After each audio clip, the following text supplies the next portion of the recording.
Salut à tous et bienvenue. Dans cette vidéo, nous allons résumer toutes les news officielles et rumeurs qu'on a eu autour de l'univers Marvel durant toute cette semaine. Dans cette vidéo, je vais vous lister toutes les news et vous donner mon avis après chaque news comme d'habitude. Dans cette vidéo, il y aura plus de news que d'habitude, donc je serai un petit peu rapide. C'est parti. D'abord, premièrement, toutes les actualités que je vais vous relayer dans cette section Marvel Studios ont été dévoilées par les scoopers Daniel et APK, donc c'est à prendre avec un petit peu de pincettes, rien n'a encore été officialisé. Donc comme c'est une source très fiable, je vais vous les partager dans cette vidéo. D'abord, il a dit que les films Eternals D, Thor 5, Doctor Strange 3 et Black Panther 3 sont tous en début de développement chez Marvel Studios. Avec les actualités qu'on avait eues récemment, je trouve que c'est évident. Heureusement qu'il n'y a pas une suite pour les films Ant-Man, donc pas d'Ant-Man 4 pour les personnages. Et le projet qui me hype le plus parmi tous ces projets, c'est donc le film Eternals D. Il a aussi dit pourquoi le film Deadpool 3 sera le seul film Marvel qui sortira lors de l'année 2024. Il a dit parce que Marvel a totalement confiance en ces films. Ils ont mis quelque chose de grand dans ces films qui va beaucoup impacter les fans. Il va faire retrouver aux fans de MCU choses qu'ils avaient perdues depuis des années. Donc ils espèrent que ce film va cartonner et c'est pas pour rien qu'ils l'ont mis seul film de l'année 2024.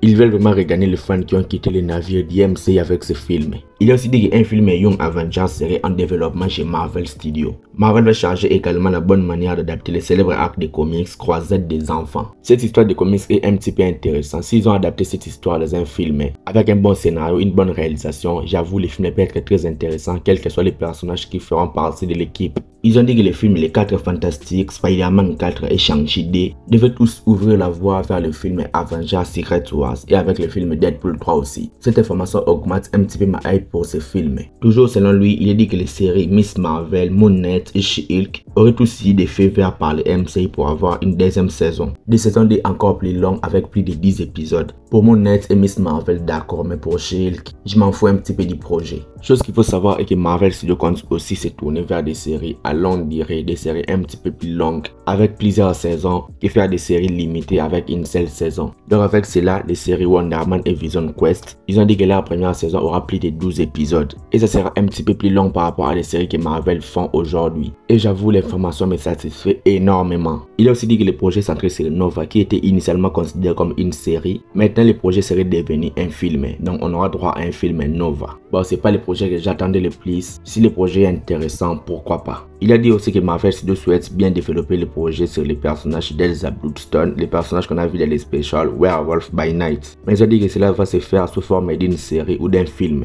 Personnellement, je vais préférer une série. Mais le projet sur Elsa Bloodstone n'est pas le projet que j'attends le plus. Il a aussi dit que Marvel compte bien garder les personnages de Kang le Conquérant comme méchant principal de la saga du multivers. Mais néanmoins, si l'acteur Jonathan Majors ressort coupable de son procès, le personnage sera tout simplement recasté. Il a aussi dit que la possibilité d'avoir les personnages de Dr. Fatalist comme deuxième antagoniste de la saga serait tout de même prévue par Marvel Studios. Pour ma part, je suis content de voir que Marvel considère bien garder les personnages de Kang le Conquérant. Même si on recaste l'acteur, j'avoue le personnage est charismatique et ça me plaît énormément. Et je ne suis pas contre l'idée d'avoir le Dr. Fatalist comme deuxième méchant. Il a aussi dit que Marvel Studios espère démarrer le tournage du film Shang-Chi D entre 2024 et 2025. Il a dit que les studios cherchent actuellement un scénariste pour les films. Et aussi que Dexter Daniel Cretton, le réalisateur du film, travaille déjà sur le projet. Avoir le film Shang-Chi D, voire 2025 ou 2026 va me satisfaire énormément, puisque le film Shang-Chi a été une très bonne surprise. Marvel Studios considère que le format des special présentations n'est pas vraiment très efficace pour sauver l'univers Marvel et que le projet sous cette bannière n'a pas très bien marché. Donc la plupart des special présentations prévues seraient abandonnées par Marvel Studios. Marvel va abandonner le format des special présentations. Mais sauf qu'on aura tout simplement un dernier special présentation qui sera centré sur la Witch's Road. Et ça c'est toujours prévu par Marvel Studios. Donc la Witch's Road sera donc les derniers special présentations du MCU. Après le format sera tout simplement terminé. Si on fait des séries très longues pour développer des personnages, même si c'est la fin des special présentations, ça va tout simplement me satisfaire. Marvel Studios étudie actuellement plusieurs personnages pour qu'ils puissent développer des séries sur ces personnages, des séries à plusieurs saisons. Parmi ces personnages, on peut trouver l'équipe des Alpha Fight, les Punisher, Jessica Jones, Ghost Rider, les Runaways ou certains membres des X-Men. Donc Marvel Studios réfléchit à développer des séries à plusieurs saisons sur ces personnages. J'avoue, l'idée me satisfait énormément, mais s'il y a des connexions avec la saga du multivers, je prends direct.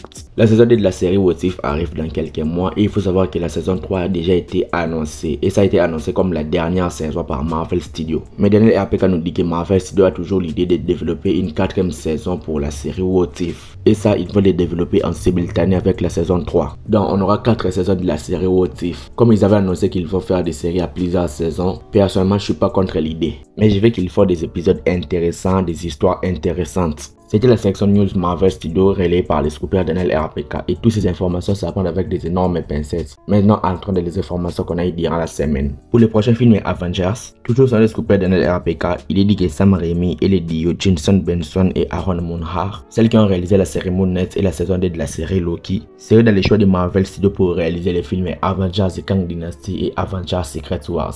Personnellement, pour Sam Raimi, je veux qu'il réalise les films Avengers Secret Wars. Mais pour le duo, il peut réaliser les films Avengers et Kang Dynasty car ils ont déjà réalisé la série Loki. Il est dit que les personnages de Ravonna Renslayer et Alios pourront revenir pour les films Avengers et Kang Dynasty après le final de la saison 2 de la série Loki. Je ne vais pas spoiler la série Loki, mais vu la fin, ça paraît évident. Et selon le média maritime de chaîne Hello, il est dit que Loki aura un rôle majeur dans les films Avengers Secret Wars. Loki est actuellement l'un des personnages les plus puissants et les plus importants du MCU. Lui voir apparaître dans Secret Wars ne sera pas une surprise pour moi. Pour le film Les 4 Fantastiques du MCU, d'abord il est dit que le tournage du film pourrait débuter le 15 janvier 2024 à Londres. Vu les informations qu'on avait eues récemment, c'est logique. Et on attend toujours l'annonce officielle du casting. Selon le scooper Daniel RPK, encore lui, il a dit que l'actrice Anya Taylor-Joy serait envisagée par Marvel Studios pour jouer un méchant dans le film Les 4 Fantastiques. Je ne sais pas le rôle que l'actrice va jouer, mais personnellement j'ai adoré l'actrice dans la série The Queen's Gambit.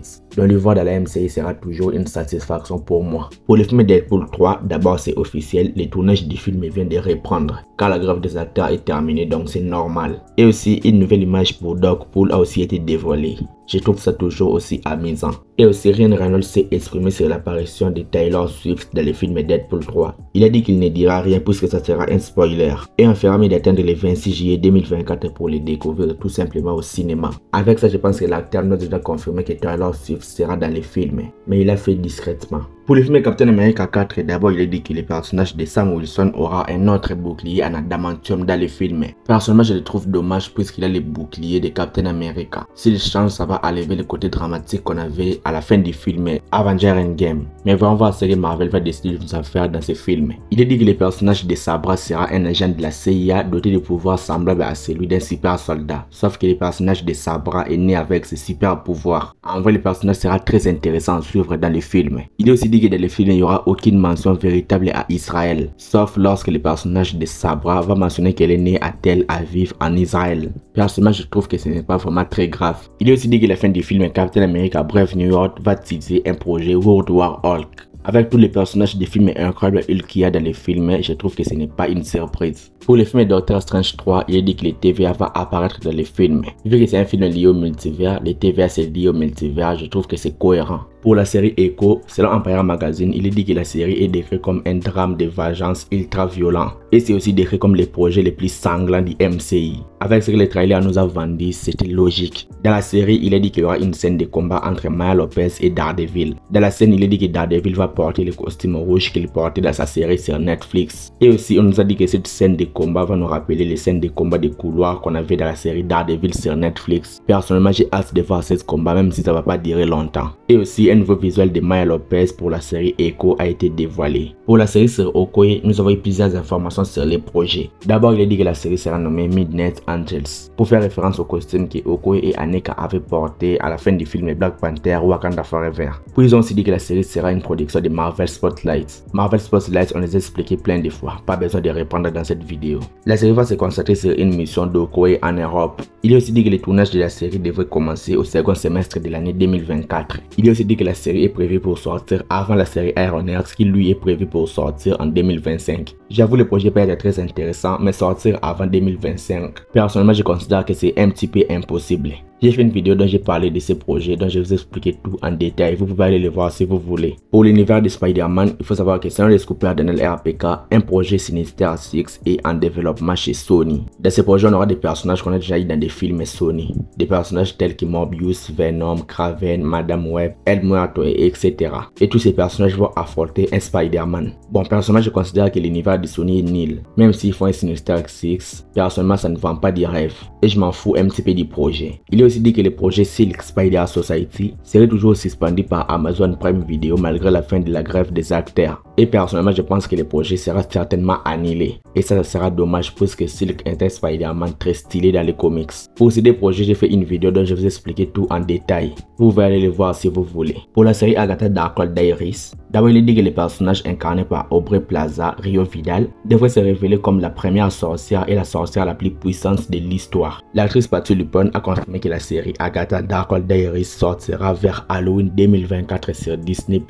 Et aussi plusieurs images de la série Agatha Darkhold Diaries ont été dévoilées et je vous l'affiche ici, vous pouvez mettre pause si vous voulez. Et il faut savoir que la série Agatha Darkhold Diaries est la série que j'attends le plus après la série Echo. Pour les films The Marvels et attention spoiler, de nouveaux concepts art pour les personnages du Fauve dans les films The Marvels ont été dévoilés. Et l'acteur Kelsey Grammer, l'acteur du Fauve, est confiant en disant qu'il sera de retour en tant que le Fauve après son cameo dans les films The Marvels dans les futurs du MCI. Et ça, je trouve que ça tease très fortement les X-Men dans les MCI, chose qui a été déjà teasée dans les films The Marvels. Et pour finir, pour les Midnight Suns, d'abord il est dit que Blade sera le chef du groupe. Et aussi que les autres membres du groupe seront Moon Knight, Scarlet Scarab, Werewolf by Night, Man-Thing, Elsa Bloomstone, Agatha Harkness, Rio Vidal et Ghost Rider. Je vais pas trop m'attarder ici, j'ai déjà fait une vidéo où je vous ai tout expliqué. Vous pouvez aller le voir si vous voulez. Je vais m'arrêter là, je pense que j'ai fait le tour. Dites-moi donc ce que vous en pensez dans les commentaires. Si la vidéo t'a plu, like la vidéo et abonne-toi à la chaîne pour être au rendez-vous de mes prochaines vidéos. Suis-moi sur mes réseaux sociaux, Instagram, TikTok, Twitter, les liens sont dans la description. C'était Jonathan Geek et je vous dis qu'on se retrouve trop vite pour une prochaine vidéo.